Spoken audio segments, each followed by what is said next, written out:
Hey, I'm Jackie, and I'm going to talk to you today about the case of Jeffrey MacDonald. Some of you may know this as the Fatal Vision case.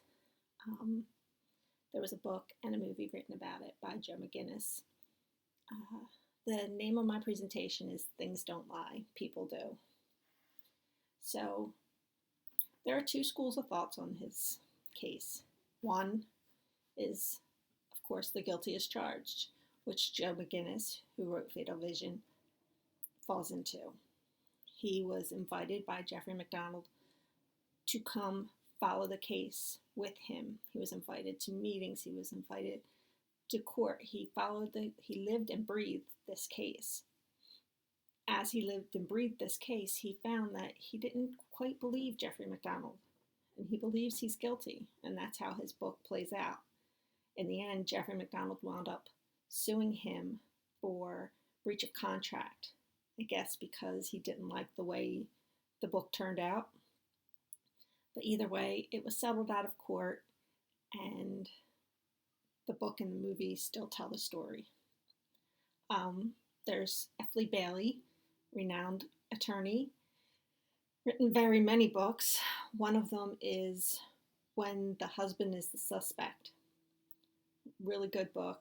Goes through a lot of cases, including this case.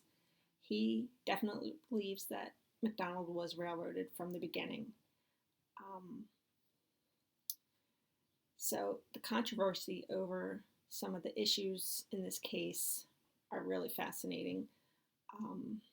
They landed MacDonald in jail for serving 3 life sentences. The evidence is very twisty-turny. It goes a lot of different directions, and you can go down a lot of different rabbit holes to find different answers to different questions. I'm going to give you an overview of my opinion, and then through the presentation, I'll give you an overview of the evidence. We'll see which balances out. And you can always make your own determination. I'm sure some of you have heard of this, some probably not, probably too young, but it's been raging for almost 50 years, or over 50 years now.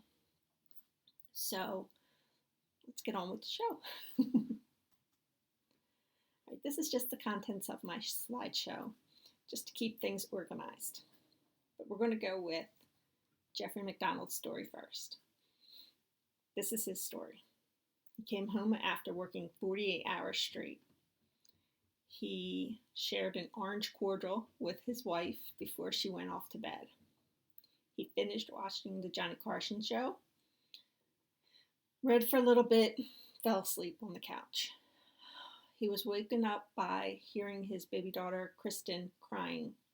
He went in, checked on her, got her a bottle, settled her back down, and she went back to sleep. He went back out to the kitchen, did the dishes, cleaned up a little bit, and then he was going to go to bed. When he got there, baby Kristen had crawled into bed with her mom and wet the bed.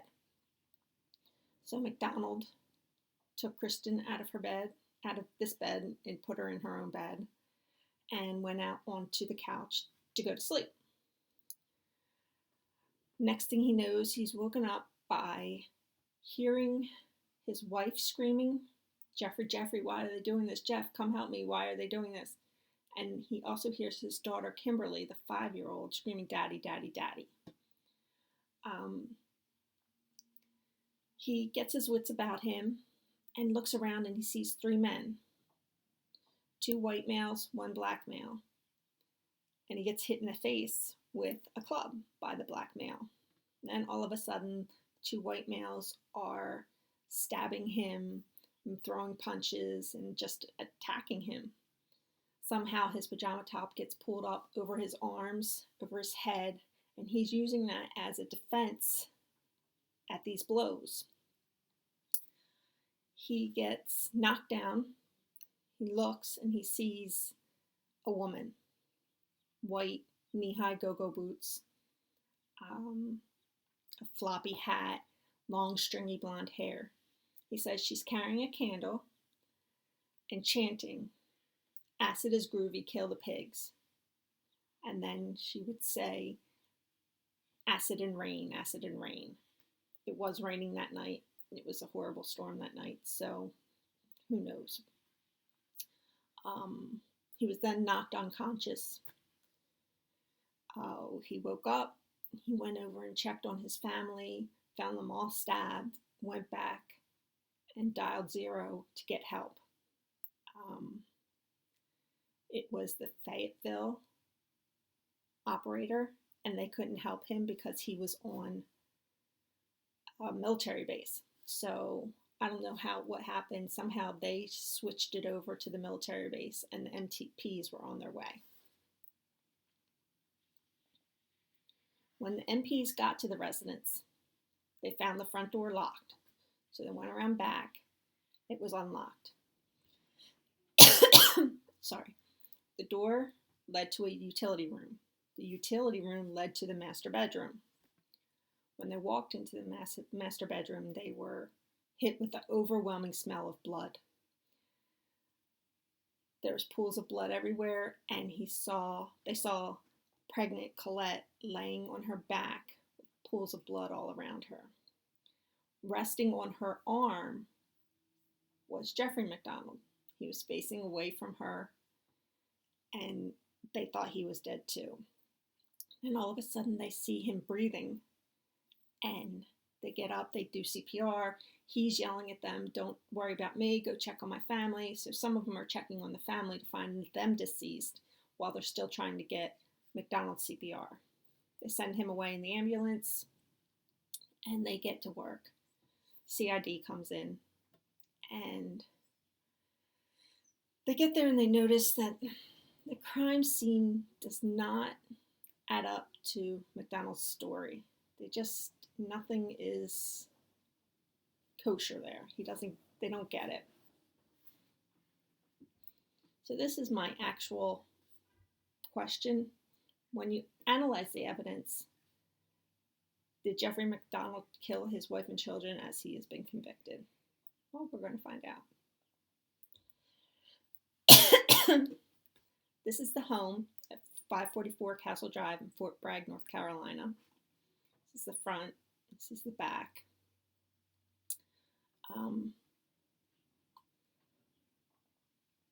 This is where they found the murder weapons. This is an ice pick. CID found the 2 of the 3 murder weapons right here. They are the knife and the ice pick. And they found it very odd that they were just left there together like that. If one person had one thing and one person had another, they probably would have been dropped at different locations, but somehow these 2 landed right next to each other. So sorry. They were wiped clean of fingerprints. So CID is very confused. They want to know how this is happening. What's going on? How do these crazed maniacs find the time to find the murder weapons, number one? Number 2, have the sense about them to wipe them clean. Doesn't add up.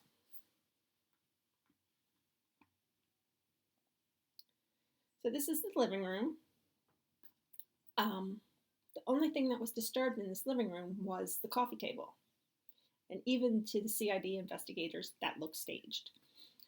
There was a flower pot that wound up standing straight upright. Didn't look right in the scene.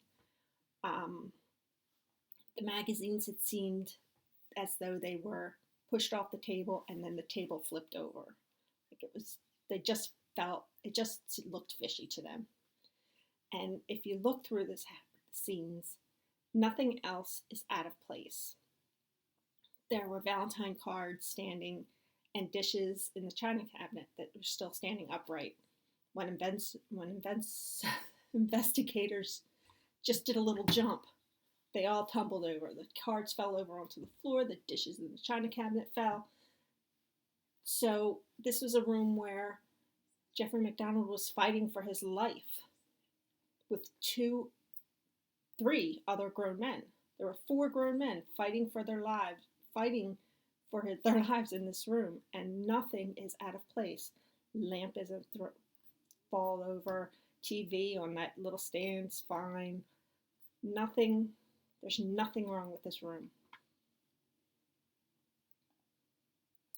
And this is the table again,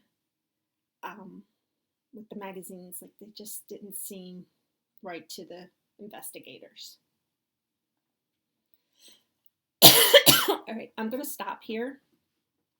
The next scenes are graphic. They're bloody. They're crime scene photos. I purposely did not put any photos with human beings in them. It's just wrong. It's horrible to see. But the point of these bloody crime scene photos is for you to see the extent of the violence that his family endured compared to the relatively superficial wounds that he was subjected to. The violence was horrific. So if you're ready, you can go on. If not, I suggest you look away. Okay, so this is the master bedroom. You can see on the floor the pool of blood where Colette was. And it's a massive amount of blood. You can see where somebody had written pig in blood on the headboard, which was very reminiscent of the Manson murders. There was a surgical glove found with the tip missing, and then they found the tip, where they think that somebody used that to write that on the headboard. Jeffrey MacDonald had lots of surgical gloves in the home. Next is the girls' bedroom. Again, this just shows the level of violence that took place that these children were subjected to. It was horrific.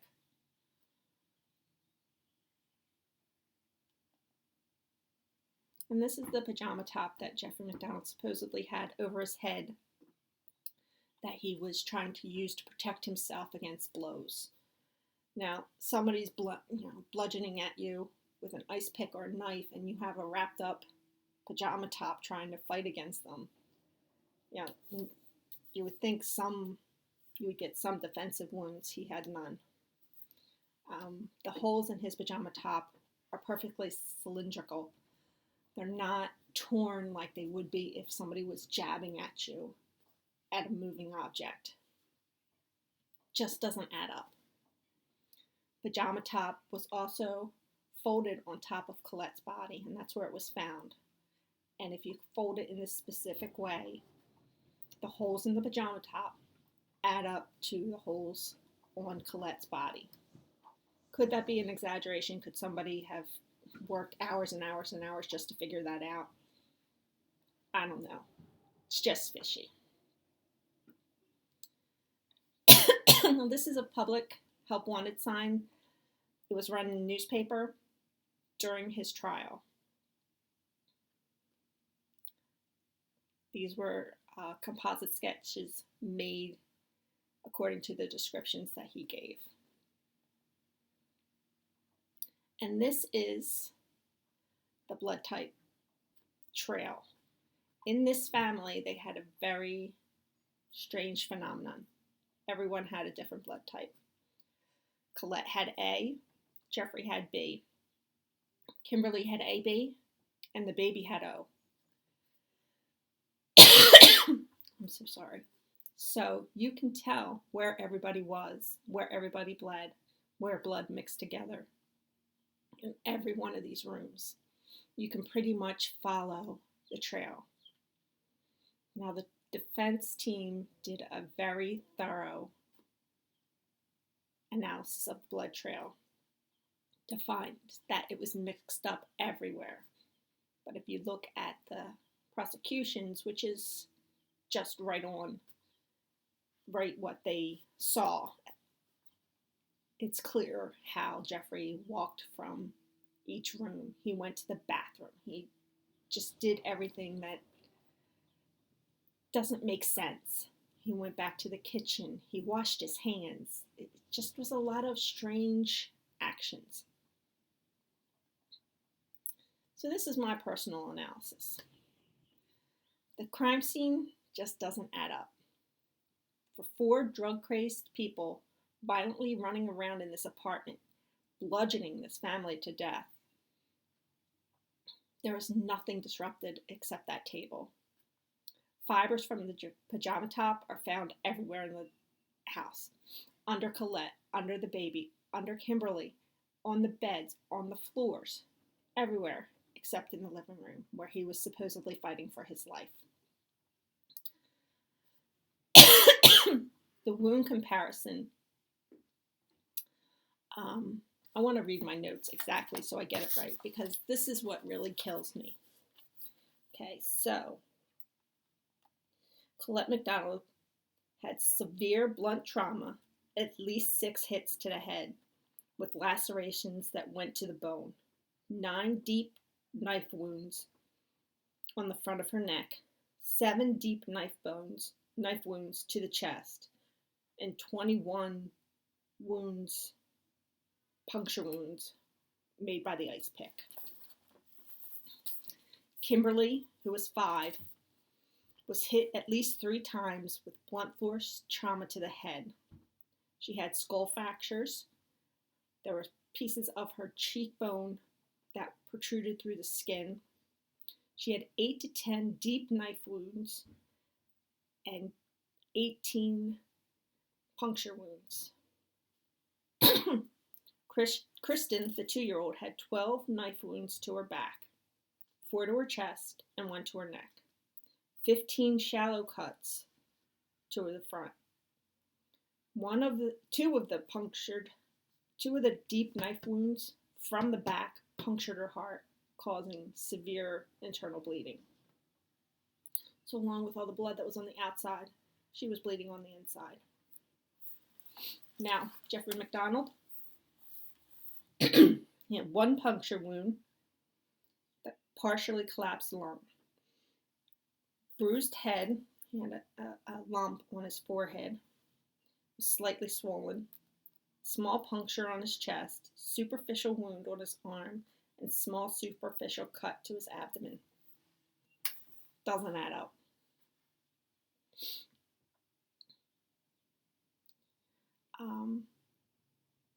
The blood trail, again, he went in and washed his hands. He went back to the kitchen. He made a phone call.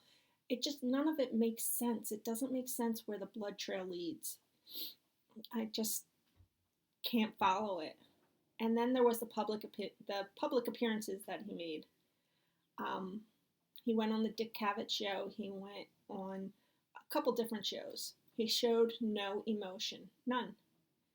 He was more worried about talking about how he was treated by the military than how his family was massacred. Never once asked for the public's help to try to find these people. Nothing. Dick Cavett was asked later about the interview, and he said that he himself was more emotional talking about the kids than Jeffrey MacDonald was. He said his affect was off. He didn't have any feeling for any of this, kind of like he was cut off from it. So my interpretation of the facts, as I have gone through them for months now, is that when he got up to go to bed and the baby had wet the bed, he got pissed off and he probably started yelling. Woke up Colette. They started arguing. Fight going back and forth. They had a piece of wood in their window that kept it shut so that you couldn't get broken into. I think she grabbed it and hit him in the head. He got even more angry and attacked her. She's screaming. Kimberly comes in. As he takes a swing to hit Colette again, his backswing hits Kimberly in the face, busting her face open. Bones are showing. Eye socket was crushed. Knocks her out. Knocks Colette out. He takes Kimmy back to her room, puts her in bed, and now, what am I going to do? this has got to be an outside job. So then he goes crazy, whatever, takes a knife and an ice pick from his own home and causes this damage to his family. He has to go in and do the same thing to the baby. How's he going to get away with this if they leave the baby alive and everybody else is dead? So he goes in and does it, kills the baby. He just doesn't, he was convicted of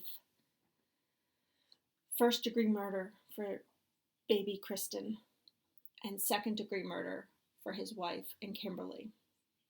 The jury believed that the first two were not planned. He didn't think it out. But the third one, he knew what he had to do in order to get away with the crime, and he did it. And it's pretty sick. There are a lot of other legal issues that are very interesting to get into. I didn't get into that because not everybody's into law or follows law like I do. And I thought this was probably more interesting to follow. It's actual just evidence. But if you ever want to look into it, it's very interesting. It has been the longest trial ever. He went to the Supreme Court twice. It's just fascinating when you look at the laws. So that's my presentation. I believe he did it. I'm glad he's in jail. Having somebody like that out in the world scares me to death. I know they're out there, but at least this goblin is put away for life. And this is my works cited. All right, thanks guys.